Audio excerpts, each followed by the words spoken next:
Huh. Didn't realize it was still filming.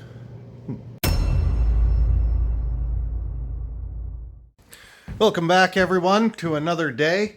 So today I am getting ready for the electrical inspection for the rough-in. So I did a little walk around and I'm not quite as prepared as I thought. I totally forgot about the smoke detectors. So given the extensive work I've done, that's probably almost guaranteed going to be expected to be brought up to code. So with modern electrical, they should be hardwired in, and I'm pretty sure that is code that it would be done that way in a modern builds. So the little battery operated ones that you would typically put up or see up in older homes, if you're doing extensive work like this, it should be converted.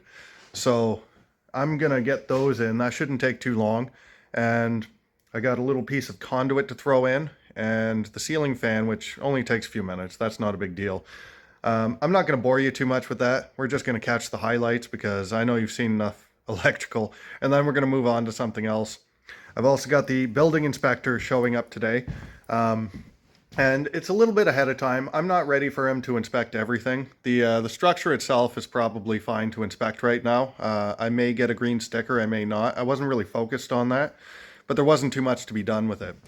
So we'll see. The only reason I'm bringing him in now is because we have a cold snap coming in at the end of the week, and I really want to get some insulation up.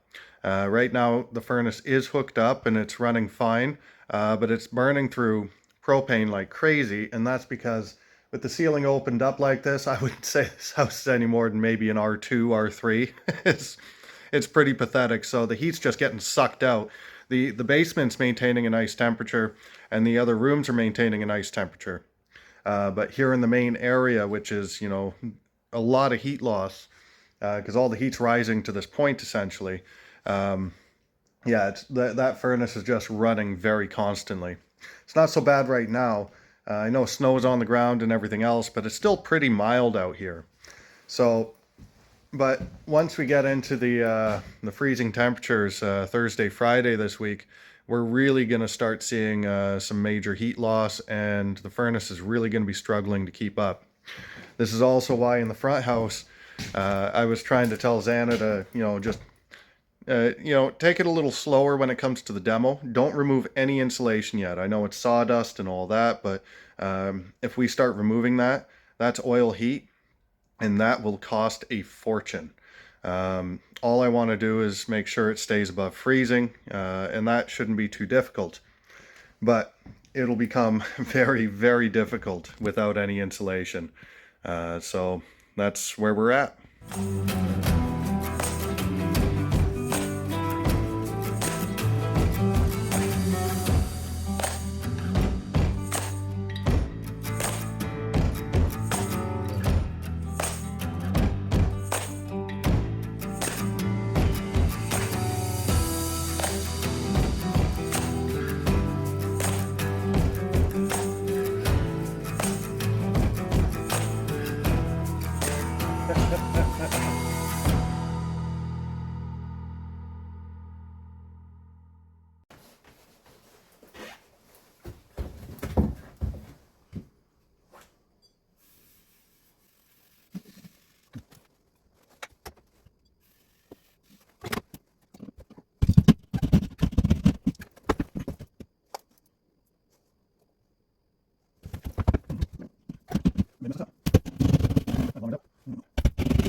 One of the things that we thought would be a good thing to throw in this episode, and just to get everybody kind of up to speed and recap, because we haven't done anything like this in quite a while, is maybe just go around the house and get everybody caught up as to exactly what's going on and where we're at. So, you know, a little walkthrough. We haven't done that in a very long time. So, without further ado, the front entrance is still the same. However, we got the door back here. So, once I get heat properly established in here, this door is probably getting refinished, and I just got to make a jamb. That'll be getting thrown in more towards the end, at least after drywall. And the big reason I want to do that after drywall is because of the potential damage that that can happen, not just from moving the drywall in, but also on this side here. It's unnecessarily messy on the door, all the mud and everything. I don't feel like plasticking everything off for nothing.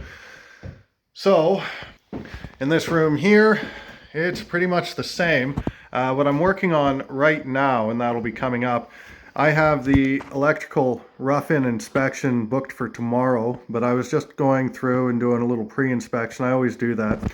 And something missing from the ceiling, and both ceilings in fact, are the smoke alarms. So I got to get that done before tomorrow. So I got 4 smoke alarms to put in up top and 1 down below. So here's the B vent we put in. So now you got a little bit of an idea where that is. This room's pretty much the same. It's all storage. We have quite a few of our things that are being stored in here, and all over the place really. And then here's my most recent mess. Once again, for that inspection, I keep forgetting about the vent. It's above that 2x6. I put that up to keep it in place while I screw it up top. But the bath vent, just because if we're going to be covering stuff up, I want to make sure I got HVAC hooked up to this here, because I really want to throw the insulation in the ceiling. We have sub-zero temperatures coming up pretty soon. I mean, it's below freezing right now, but it's not enough to really kill me in here. So by Thursday, Friday, I'd really love to have something up to ensure that I'm not just blowing all my heat out the ceiling. So everything looks pretty much the same up here. The biggest differences are in the basement, and of course our bathroom without a door, not very private. And then heading down here, once again we got all the hoarder stuff and some of our stuff mixed in, but yeah, it's a big storage area. So the HVAC is pretty well finished. You got some shiny new pipes on here. That's really cool. And one of the things I got to work on next, I want to have this done before the electrical rough-in as well, is this orange line coming down. It's still loose from when I first put it in. I have some conduit here, and I'm going to be bending the conduit around to tap in over there, get that done properly. And the basement's probably most of the improvement. The other thing I'm going to want done sooner than later is putting this this exterior window in. So the panel, this is all looking good. Got all my wires left right up to it, and everything is marked on the end. So this should be well enough for the inspector. And these windows here still have to be replaced, of course. And man, I know everybody was tired of all the electrical videos, but man, look at all those wires. There was a lot of electrical to do in this house. So another thing that still has to be done is this sump pump has to be addressed. Now this was a sewage pump in there because it's meant for black water. There wasn't originally a toilet hooked up, but we certainly plan on getting a toilet hooked up. So I want to make sure I get a good quality pump in there, and you know, something that's gonna handle solids. So over here in the laundry room, of course, we got electrical set up for our washer and dryer, and oh, I guess that I don't think anybody's seen yet. I don't know what's come out yet. I haven't seen the videos in a little bit. I've been so busy. And of course our water softener. So yeah, this was a lot of fun actually. I didn't mind putting this in. What a space saver. That's so cool. Yeah, I don't know. So over here, the HVAC, I still have to put this in. I did wind up picking up the boot that I need to do here. I just haven't gotten back in to throw that in. And past that, I mean, all I really need at that point is to finish up the plumbing, which isn't a whole lot. I am waiting on a sump pump because I think we got one on order, and we'll see how that goes. But I got to take all this insulation off everything. I'm going to strip all these pipes down so I can get a really good look at them and make sure there's no bursts. And then, yeah, I think at this point pretty much everything's done. Our furnace is working great, by the way. It's been phenomenal. So it's not on right now. I got the tank in here. I was just testing because we did have another cold snap over Thanksgiving, and we came over. I was just grabbing something or doing something real quick, but I happened to notice while I was here, one sec. I just happened to notice while I was here that the furnace wasn't working, and there was still propane in the tank. So I had it set up outside. It was all done properly. The regulator, I had a damaged regulator on it, so it just kind of seized up in the cold weather. There must have been a little bit of moisture in there, and it became a bit of a predicament. So I just hustled a little tank in here, and I've managed to figure out, thank goodness, that the furnace is fine. So I'm going to be getting that back to normal pretty soon. We haven't had freezing temperatures in a little bit, so I haven't bothered putting the heat on. But yeah, that'll be a bit of a struggle until we get natural gas in. So it'll be happening a little bit after, but the black pipe for the natural gas will be going in a little bit later, just because to get the materials a lot more cost effectively, I get the black pipe in much longer lengths and I make my own runs rather than just buying the pre-measured pieces. So it's just a more cost-effective way, and I like cutting in my own pieces because then I know it's exactly what I want, you know. I don't have to settle for a 12-inch or a 16-inch piece. I can get a 13.5-inch if I want. So that's where we're at here. So on the outside, apart from a beautiful blanket of snow and a lot of work, silly me, I took these eaves troughs down, and I thought, oh, you know, I got plenty of time, I'll get them up. And now I really kind of want to wait for that snow to be off the roof, because that's just going to keep dripping water into the trough, and it's going to make it really, really difficult to seal these joints up on the corner. So in the meantime, I'm just going to chip it off, but I got all this ice built up like crazy, and it's driving me nuts. So that's what improper planning does to you. So when I took that down, I wasn't checking the weather. I should always be looking at the weather and keeping up with that, and you know, every now and then I drop the ball. It just happens. So that's your little update. And so I just wanted to take a quick moment and thank Jessica S.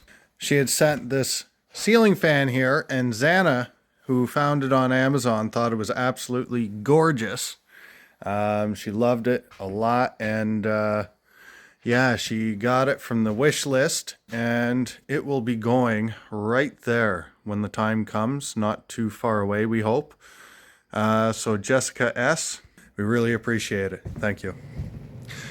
So right about there is where Xana called me, and I had something I had to do that I totally forgot about. So now that I have that done, about 2 hours have lapsed, and it is now dark outside. That's the time of the year we're in. It's not even that late. It's only about 6 o'clock. So, where were we?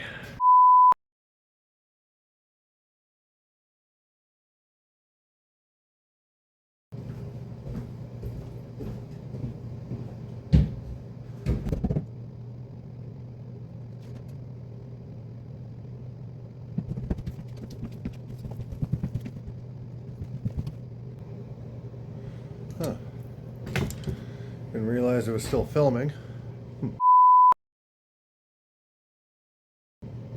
Anyway, so the pipe up top, I don't think I filmed that part, but what I missed, and I'll just show you on the vent here. So where it vents out, I put it in as if it's venting on this front side, but to attach to this truss here, it had to be turned around, so it's actually venting out the back. It leaves my my pipe up top, up here, just a few inches short, so I have to disconnect it. Now I don't want to cut an all new pipe or a whole new insulated pipe for that, so what I'm going to do is just extend that one down with an elbow, and that'll give it the few inches it needs.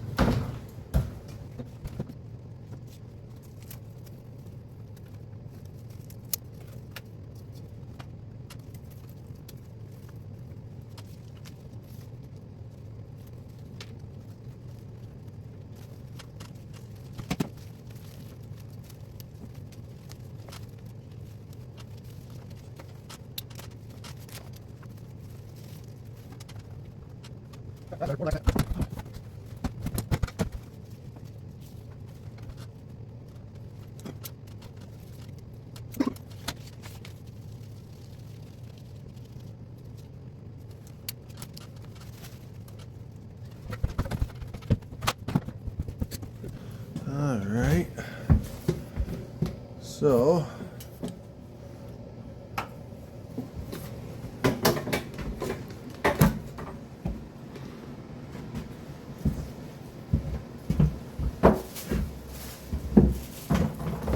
and voila, it's good. All right, so now we're gonna get the first of the smoke detectors up. This will be pretty easy actually, even though we're going into the attic. I'll have to suit up a little bit. So over in this room, we want it close to center if possible. And obviously we can't bring it right center because we got the light there. So all I have to do is locate this box on the truss and come back a little bit. And I'm going to do the same thing in the other room here, if I can get over. Same thing, and I'm going to have a line stretching between those, and one of these lights is going to come back, or not one of the lights, one of the smoke detectors, to a box that I'm putting right here on the other side of this light. So I've measured everything out and we're good. So the rule here is, man, I'm having trouble getting my bearings here. So we want a smoke detector in every bedroom, and there should be one directly outside the bedroom. So conveniently enough, both those doors are right next to each other. The issue I run into though is you don't want one directly outside a bathroom door. And the reason you don't want that is because the steam that's coming out of the bathroom, if you have a shower or something going, can trip the smoke detector and it just becomes a nuisance. So you want it 3 feet away from the door jamb basically. Now if I measure 3 feet back, it brings me just to the other side of this truss here with the light on it. So that's pretty convenient. There's no rules in terms of the proximity, you know, how close I can be to bedroom doors. But I need to be near them, but I do need to be so far away from this door here. So those are those three, and then the other one's going to go into the stairwell. We're going to worry about that after we get these wired in. These are going to be the pain of it because I actually have to go into the attic. So I'm going to be suiting up to make that happen. So I gave the all the masks basically to Xana, and they're in the front house. I don't feel like walking over there, but I found the half mask here that'll work just fine. I'm not going to be up there for too long. So with that, just some basic gloves here and good to go.